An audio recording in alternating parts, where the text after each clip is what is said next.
Hello friends. Current affairs जून 2025 week 1। क्या है important news आपके लिए? नेशनल इंटरनेशनल स्पोर्ट्स वर्ल्ड से क्या है, या फिर ट्रेंडिंग क्या है?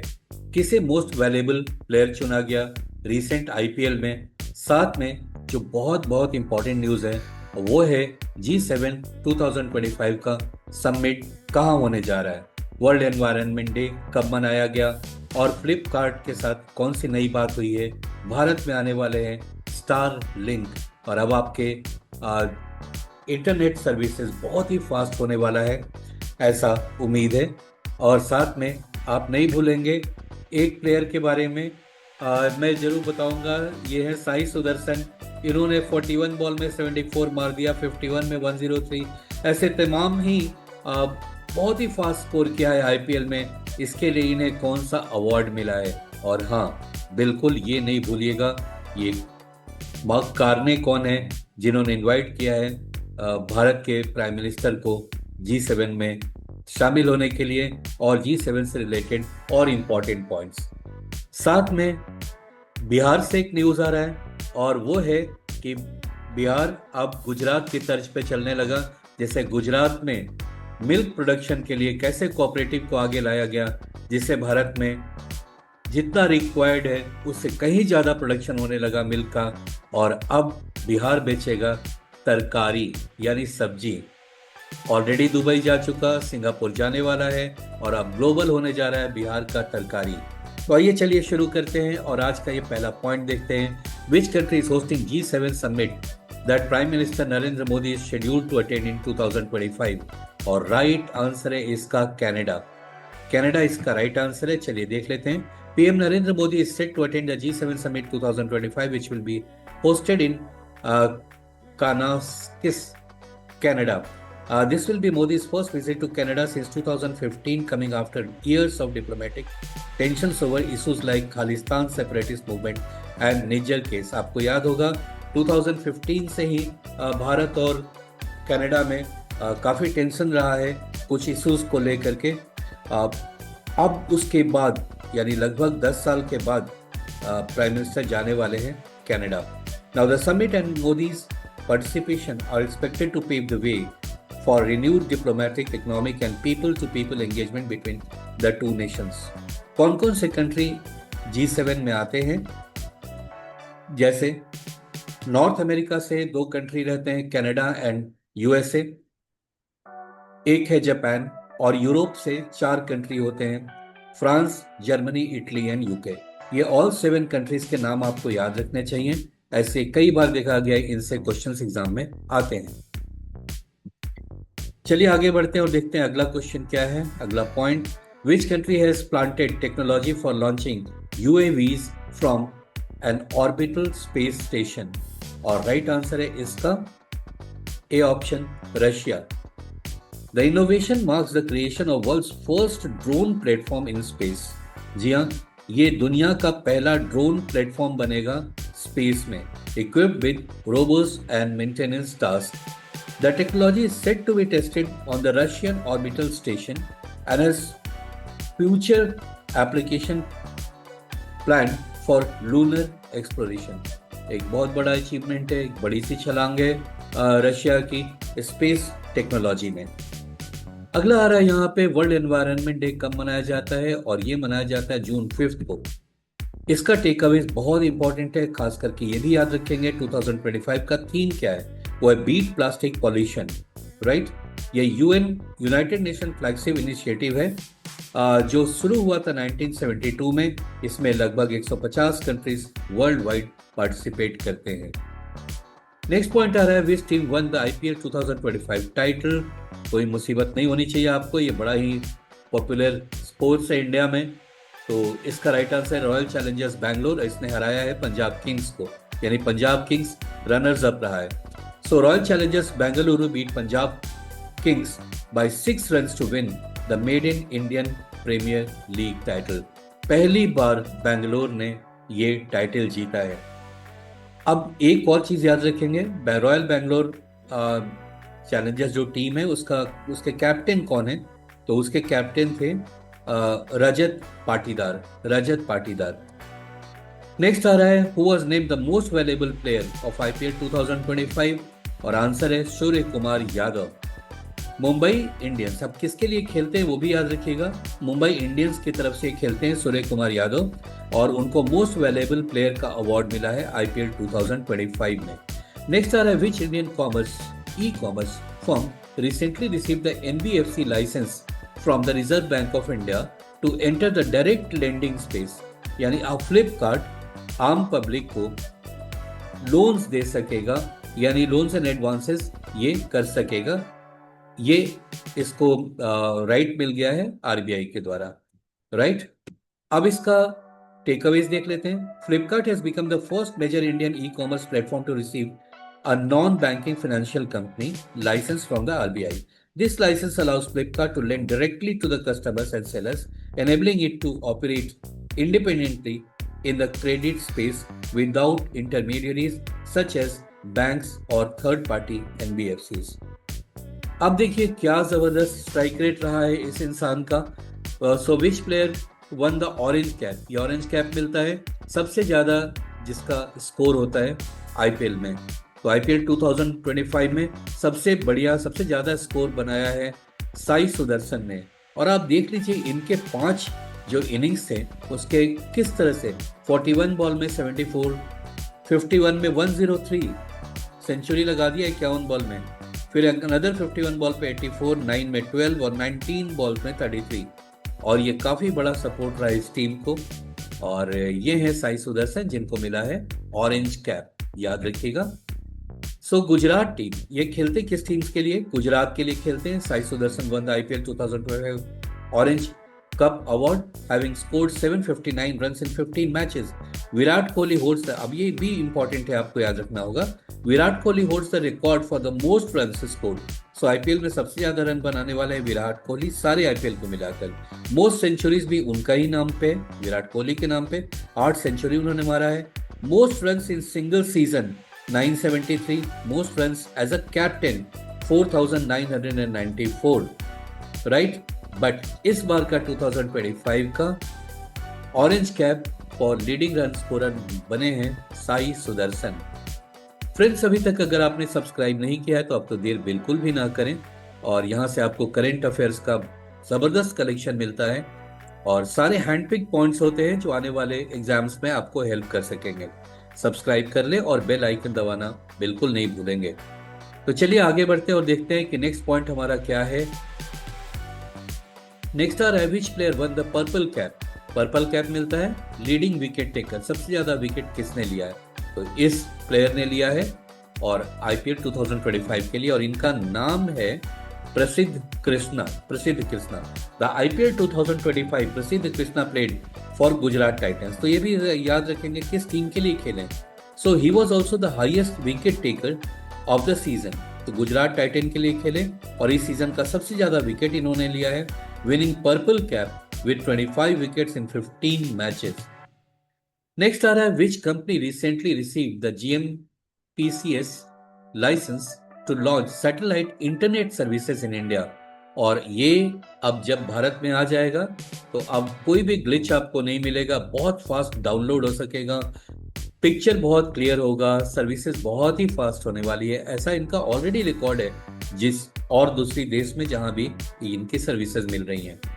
तो इसका नाम है, इस कंपनी का नाम है स्टारलिंक, सी ऑप्शन, और ये इसके फाउंडर है।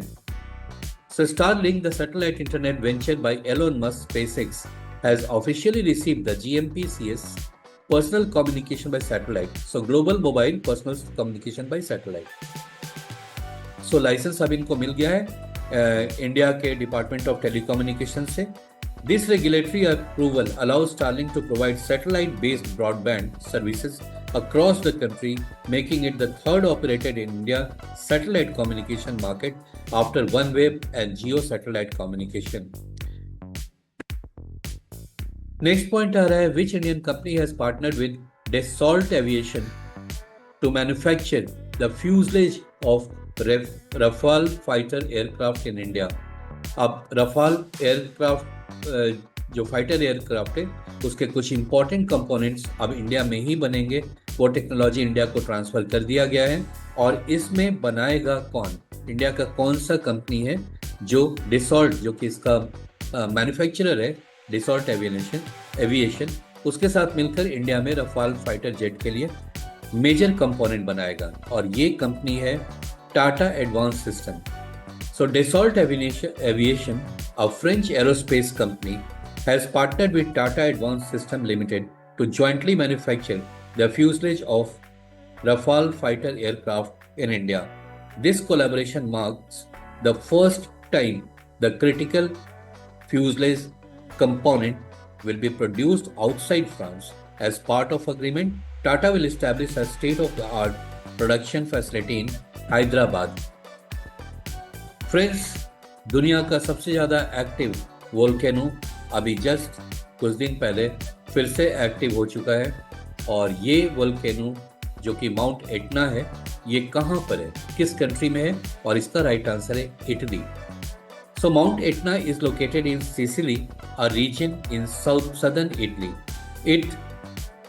It is renowned as Europe's most active volcano and has been erupted for thousands of years. और अभी तुरंत रिसेंटली भी फिर इसमें वोल्केनो एरप्ट हुआ है और इसलिए ये न्यूज में है। As a UNESCO world heritage site, mount Etna is not only geological landmark but also a cultural and historical symbol for the region. Friends, sports world से एक इंपॉर्टेंट न्यूज है और यहाँ पर एक नया ट्रॉफी का नाम दिया गया है। क्या है ये बात, चलिए देखते हैं। So what is the new name of test series played between India and England?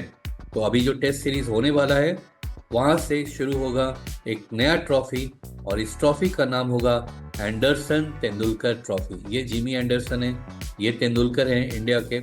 और आइए देखते हैं यहाँ पे, the historic test series between India and England has been officially renamed the Anderson Tendulkar trophy, replacing the previous titles. पहले भी इसका जो नाम था अब चेंज हो गया। पहले इसका नाम था the Pataudi Trophy in England and the Anthony De Mello Trophy in India. This renaming is a tribute to two of the greatest test cricketers, Jimmy Anderson जो शॉर्ट नेम है इनका, जेम्स एंडरसन इनका रियल नाम है, England's highest wicket taker in the format, and Sachin Tendulkar India's most capped test player and one of the game's most celebrated batsman. और इनको देश रत्न का भी अवार्ड मिला हुआ है तेंदुलकर को। Now which Indian state recently had the Khichan and Menar wetlands added to the Ramsar list of wetlands of international importance. अब इसको बहुत ज़्यादा इंपॉर्टेंस मिल गया है अब खीचान एंड मेनार वेटलैंड। अब ये कहाँ पर है ये बताना है और इसका राइट आंसर है राजस्थान। सो Kichan in Falodi is known for attracting thousands of migratory demoiselle cranes। तो ये cranes जो हैं ये आते हैं यहाँ से सेंट्रल एशिया से और काफ़ी दूर तक जाते हैं और यहाँ पर ये स्टे करते हैं कुछ समय। तो ये जो है किचान एंड मेनार वेटलैंड, ये बहुत इंपॉर्टेंट हो गया है और ये है राजस्थान में। एक और पॉइंट फ्रेंड्स मिस मत कीजिएगा, अब इंडिया में टोटल जो रामसार साइट्स हैं वो 91 हो गए। Which country became the 101st world trade organisation member to formally accept the agreement on fisheries subsidies. तो अब 101वां 101st WTO मेंबर कौन हुआ है, और ये खास एक पॉइंट के लिए, to accept the agreement on fisheries subsidies. ये क्या है अभी बताऊंगा आपको। इसका राइट आंसर है निकारागुआ। निकारागुआ साउथ अमेरिका का एक कंट्री है और यहाँ इसने अभी रिसेंटली ज्वाइन किया है WTO for a particular region. So Nicaragua became the 101st member of the World Trade Organization to accept the agreement on fisheries subsidies on June 2nd, 2025. Nicaragua's acceptance brings the total number of acceptances closer to required 111. 111 total होना चाहिए, अभी पहुंचे हैं 101 member जिसे accept किया है इस चीज को for the agreement to enter into force. तो जैसे ही 111 मेंबर हो जाएंगे ये अग्रीमेंट एनफोर्स हो जाएगा, यानी एक्टिव हो जाएगा, marking a crucial milestone in global marine conservation and sustainable fisheries management efforts. ऐसा होने के बाद सारे कंट्रीज जो हों, मेंबर कंट्रीज जो होंगे, वो ऑफिशियली बताएंगे कि टोटल आउटपुट कितना फिशरीज का रहा उनकी कंट्री के लिए, या फिशरीज से रिलेटेड सारी बातें उनको ऑफिशियली बताना होगा, ताकि दुनिया इसे समझ सके और जो भी ज़रूरत हो उसके लिए कोई स्टेप लिया जा सके। तो चलिए अगला पॉइंट देखते हैं। यहाँ पर ये आ गए, एक नया इलेक्टेड प्रेसिडेंट बने हैं। So, who was sworn in as the 21st president of South Korea, pledging a open dialogue with North Korea and maintain strong alliance with the United States। तो ऐसा माना जाता है कि ये जो नए प्रेसिडेंट बने हैं नॉर्थ कोरिया के साथ अच्छे रिलेशन और डेवलप करेंगे, और साथ में यूनाइटेड स्टेट्स के साथ जो ऑलरेडी अच्छा है उसे और कंसोलिडेट करेंगे। तो ये हैं ली जाए म्योन, राइट। तो ये हैं लिबरल डेमोक्रेटिक पार्टी के, और वो अभी हाल में इलेक्शन जीते हैं और बने हैं 21st साउथ कोरिया के president for 5-year term. Next आ रहा है, which country has been elected as the United Nation Economic and Social Council, जिसे शॉर्ट में इकोसॉक कहते हैं, for the term 2026-20 to 28। So कौन सा कंट्री बना है? इसका राइट आंसर है इंडिया। आइए डिटेल देख लेते हैं। India has been elected to serve as the United Nation Economic and Social council for a 2-year term from 2026 to 28। ECOSOC is a principal organ of UN that focuses on advancing sustainable development across economic, social and environmental dimensions। Next आ रहा है, in which year will the government of India conduct the population census incorporating caste and enumeration for the first time indicates। तो अब cast को भी इस census में include किया गया है। तो ये कब होगा? इसका राइट आंसर है 2027 में। So the population census of India is scheduled be conducted in 2 phases with the primary reference data as March 1st, 2027 for most regions। This census will mark a significant milestone by including caste enumeration after a long gap, enabling more detailed socio-economic data collection। The census had been postponed since 2021 due to COVID-19 pandemic, making 2027 the year to resume this vital demographic exercise to aid governance, planning and social welfare policy formulation. सारे points इसके important है, date ये बहुत important है, बिल्कुल याद रखिएगा। अब आ गए हम एक खास न्यूज पे। Which Indian state has began exporting green vegetable to Dubai through its cooperative marketing federation VEGFED? जी हाँ, इसका राइट आंसर है बिहार। तो बिहार भी गुजरात के तर्ज पर आगे बढ़ चुका है। गुजरात में जैसे मिल्क प्रोडक्शन के लिए काफ़ी काम किया गया, कोऑपरेटिव के थ्रू मिल्क प्रोडक्शन बहुत ज़्यादा बढ़ा दिया गया, राइट। वैसा ही बिहार से अब आएगा तरकारी। जी हाँ, बिहार में वेजिटेबल को तरकारी कहते हैं, वहाँ सब्जी नहीं तरकारी कहते हैं। अब ये तरकारी ग्लोबल होने जा रहा है, बहुत बड़ा न्यूज़ है। पुष्पा नहीं समझिएगा बिहार को। आइए देखते हैं इस न्यूज़ के बारे में।